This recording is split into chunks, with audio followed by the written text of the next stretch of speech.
Jim Sparks a les pieds sur terre. J'ai la réputation d'être une personne honnête et rationnelle. Mais en 1969, une série d'événements vient ébranler sa santé mentale. Je me suis mis à faire toujours le même rêve. Quelque chose rentrait dans ma chambre pour me tirer de mon lit, puis on m'emmenait dans les bois. Jim s'efforce d'abord de ne rien y voir d'insolite. Mais les rêves deviennent bientôt beaucoup plus angoissants. Durant mon sommeil, j'ai été paralysé d'un coup. J'entendais un fort tourbillonnement dans ma tête.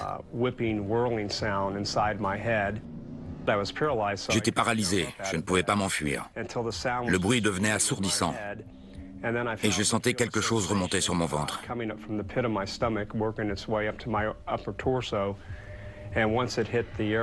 Et quand cette chose a atteint la zone de mon cœur, il s'est mis à battre à toute allure. C'était des sensations atroces.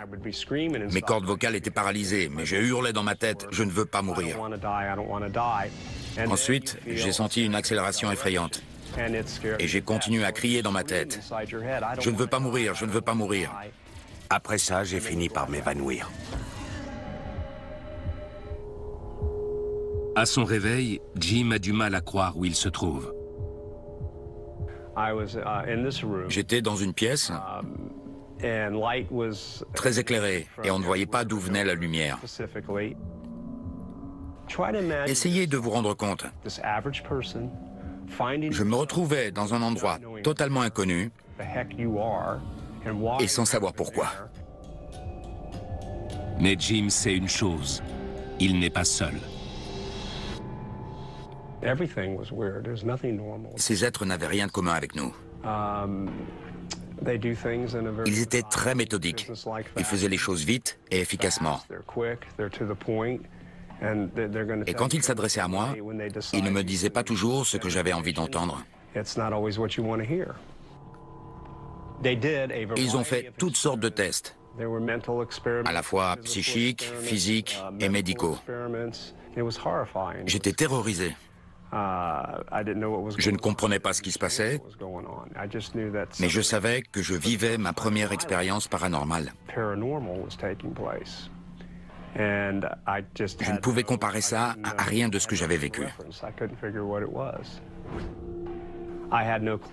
Je ne savais pas que c'était des extraterrestres. Je les suppliais de me dire où j'étais, pourquoi j'y étais et à qui j'avais affaire.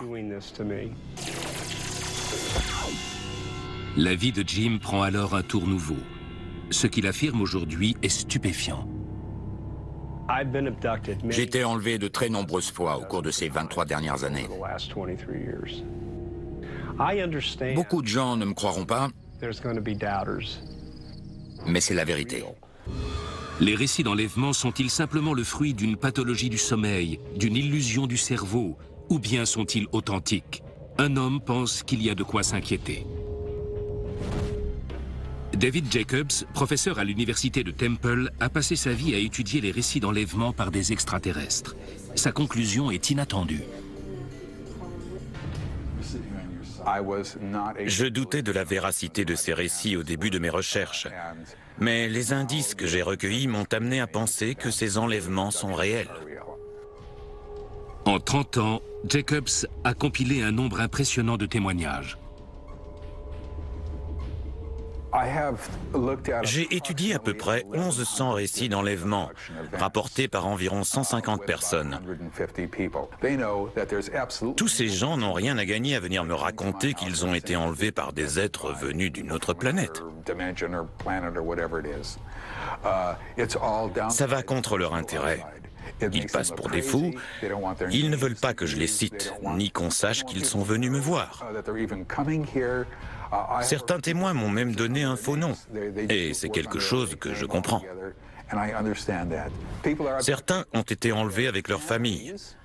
Avec des inconnus, en groupe entier, leurs témoignages se recoupent. Devons-nous croire les milliers de personnes qui disent avoir vécu ces enlèvements? Mais dans ce cas, que nous veulent les petits hommes verts? Beaucoup de témoins pensent que ces êtres ont de bonnes intentions. Ils parlent de halos lumineux qui se soucient de notre sort. Mais Jacobs pense que les extraterrestres ont de sombres intentions. Les gens confrontés à des ovnis font des récits étranges. Ils oublient ce qu'ils ont fait sur plusieurs heures. Et ceux qui les accompagnent sont dans le même cas. Les extraterrestres effacent-ils la mémoire de leurs victimes? Et si oui, dans quel but? Jacobs espère trouver la réponse grâce à l'hypnose. Je sens que je glisse du lit. Êtes-vous seul? Non, je sens des êtres autour de moi. Ils sont de chaque côté.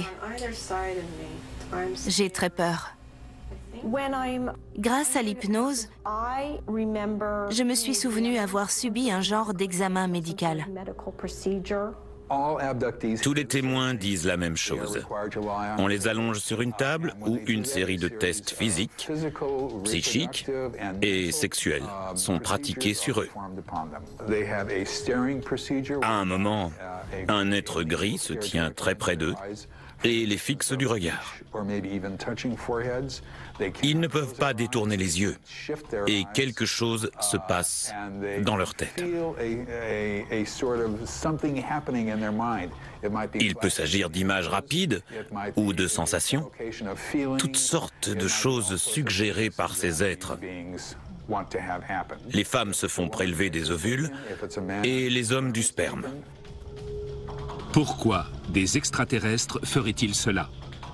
Au fil des séances, les témoins confient à Jacobs des récits toujours plus étranges. Je me souviens d'une fois où j'avais dans les bras un genre de nourrisson. Ce bébé avait la peau très pâle. Il semblait très faible et il avait peu de cheveux. Je le réconfortais. C'est tout ce dont je me souviens. C'était un souvenir très fugace dans l'enlèvement, mais ça m'a intriguée. C'était incompréhensible. Dans tous les témoignages, ces bébés ou ces enfants ont l'air d'hybrides, entre humains et extraterrestres. Certains penchent plus d'un côté ou de l'autre. Pour Jacobs, il n'y a qu'une explication. Les extraterrestres font des croisements avec les humains. Pourquoi tous ces gens font les mêmes récits? Nous pensons que les extraterrestres veulent se fondre parmi nous. Pourquoi le font-ils? Nous n'en avons aucune idée. C'est actuellement la principale inconnue dans nos recherches. Les extraterrestres ne donnent pas de raison, donc nous ne savons pas.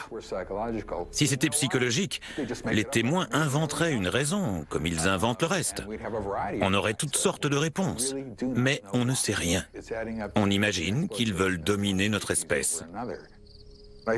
J'ai peur pour mes enfants et pour toutes les générations à venir. Je pense qu'ils ne se doutent pas de l'avenir qui les attend. Des extraterrestres enlèvent-ils des humains dans le but de créer une race hybride qui colonisera la Terre? Sont-ils déjà parmi nous?